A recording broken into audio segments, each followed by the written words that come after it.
everybody. Conference play is officially underway in the CAA, which means our guy, John Fanta, is joining us weekly to break down what's happening all around the league.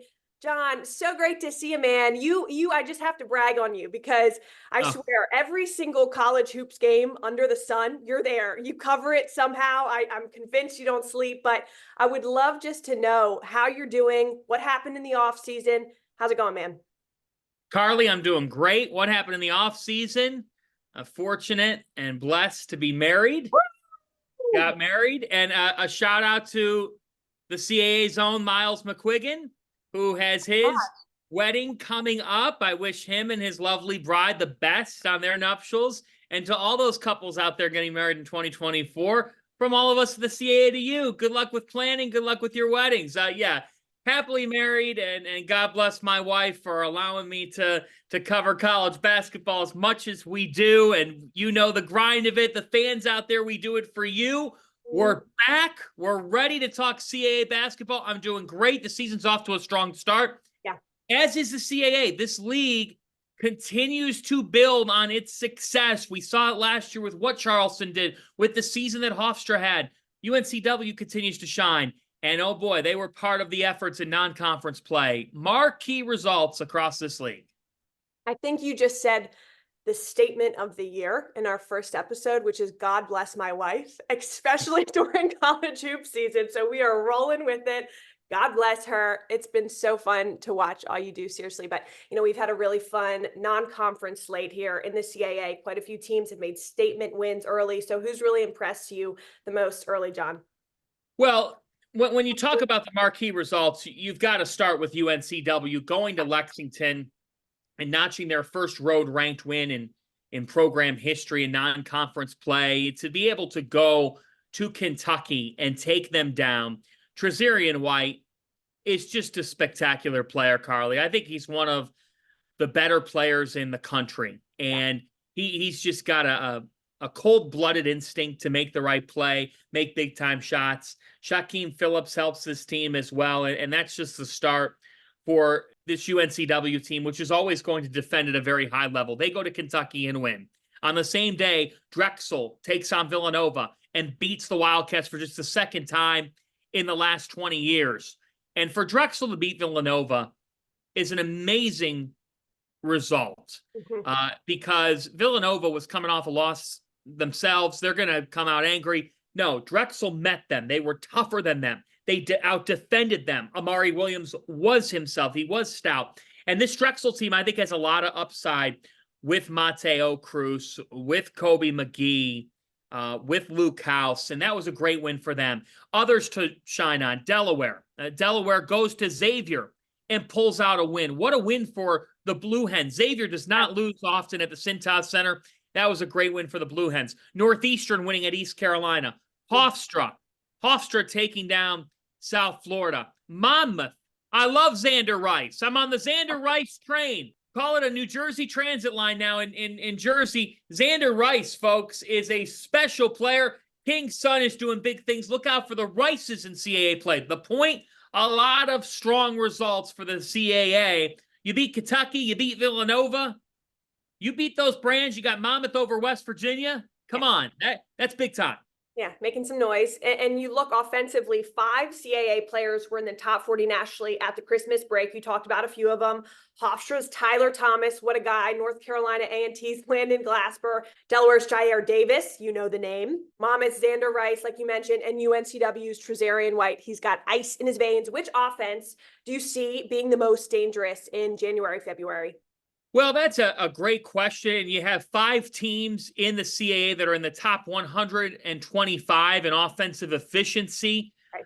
I'll tell you, I'm going to zone in on Hofstra. So I look at the pride, and I think they're poised to just keep building on the offensive end of the floor. Tyler Thomas is one of the best scorers in America. And when you combine Thomas with Darlin Stone Dubar, D. Stone Dubar, Speedy Claxton loves Dubar for his intensity, his toughness, the way that he elevates the guys around him. He's an old school player. It's a guy that Speedy is reminded of his own competitive nature when he's coaching and watching D. Stone Dubar. So Thomas is an unbelievable scorer. He's a big-time bucket getter. Jaquan Carlos is a guy that I like a lot. Yeah. Carlos is a guy that really helps this team as well, as a point guard and somebody who can distribute. I mean, you're talking about a guy in Jaquan Carlos who had a stretch of 5 games with 7+ assists in each of those games. Right. So that's really, really strong basketball. He's been consistent. Bryce Washington's another guy, but they got a great 3-headed monster there. So I zone in on Hofstra. I think you can make arguments for others. I look at Delaware. Jair Davis is a stud, as you said, averaging close to 20 points per game. And the Blue Hens have 6 guys at 8 or more points per game. So those would be the 2 teams that I look at. And I think from a scoring perspective, don't count out Hampton's ability to score. They can score. Jordan Nesbitt can get going in a hurry. Kyrie Smullen can as well. So those are some of the offenses that I zoned in on. Awesome. You saw that firsthand on New Year's Day, but we can't not talk about Charleston, our defending CAA champs. They had some growing pains early, but they're surging as of late. They're 8-1 in their last 9 games. That only loss coming from number 7 FAU. So what's your analysis so far on the Cougs? Well, when you think about Charleston and what Pat Kelsey does a great job of is he gets his teams to get better and better as the year goes on. And I don't even think that they have come close to where they're going to end up. They haven't shot the ball particularly well overall, but you look at it now and they've won 5 straight games and they've scored 80+ in all those games. And the reason why I didn't target their offense was I knew we were going to hit on those reigning champions because they deserve it. Yeah. They're building brick by brick, game by game. They have a great core of players. Rain Smith, to me, Karlie, is a microwave. He had a huge game against St. Joe's in that 89-82 win over a good St. Joe's team. I'm telling you, St. Joe's is tough, and Charleston beat them. And they beat him because Rain Smith came in off the bench and hit 9 3-pointers. He was superb with 31 points. Ben Burnham, such a steady presence for this team on the wing at 6'7", 220. He's a real tough matchup for an opposing defense. And Ante Berzovic is still a guy that's going to go out and get you 15 and 8 and be that type of player for his team. So they have a nice mix of size. They have the wing play. You get a shooter in Rain Smith. This is a team that, as their perimeter shooting continues to grow, I really believe in Charleston's abilities here because, I don't even think that we've fully seen the impact transfer Frankie Policelli fully break out yet. And he's a guy that's obviously familiar with this league and is averaging around 8 points per game, but I expect him to grow quite a bit. I really do like this team. I think they've got good balance. And I think for Charleston, when I look at them big picture, it's going to be having the target on your back in league play. And can they get better defensively? They're a top 35 team in tempo, but they're a team that on the defensive end of the floor, I want to see if they can evolve as the year goes on. You've got to defend in this league to have success. That's right. Amen. And we know records go out the window. Conference play, anybody's ball game, night in and night out. So we look ahead to this first week of conference play, some fiery matchups on the horizon, no doubt about it. What's on your radar, John? Yeah, I think it's going to be a really interesting week. I zone in on Thursday night, CBS Sports Network at 7 Eastern time when Stony Brook takes on Northeastern. Should be a high-level game. Tyler Stevenson Moore for Stony Brook is a really, really special player and one of the top scorers in this league. So I'm excited to watch him. He's a guy that when he gets cooking can be very tough to stop. Chris Doherty on the other side for Northeastern, I'm intrigued to see. Aaron Clark is an X-factor player as well for Stony Brook. So I look at that matchup. I think it'll be interesting to see what happens. How about UNCW traveling to Drexel? That's a really interesting game Thursday night on Flow Hoops because Drexel is so good defensively and can really limit their opponents what they want to do.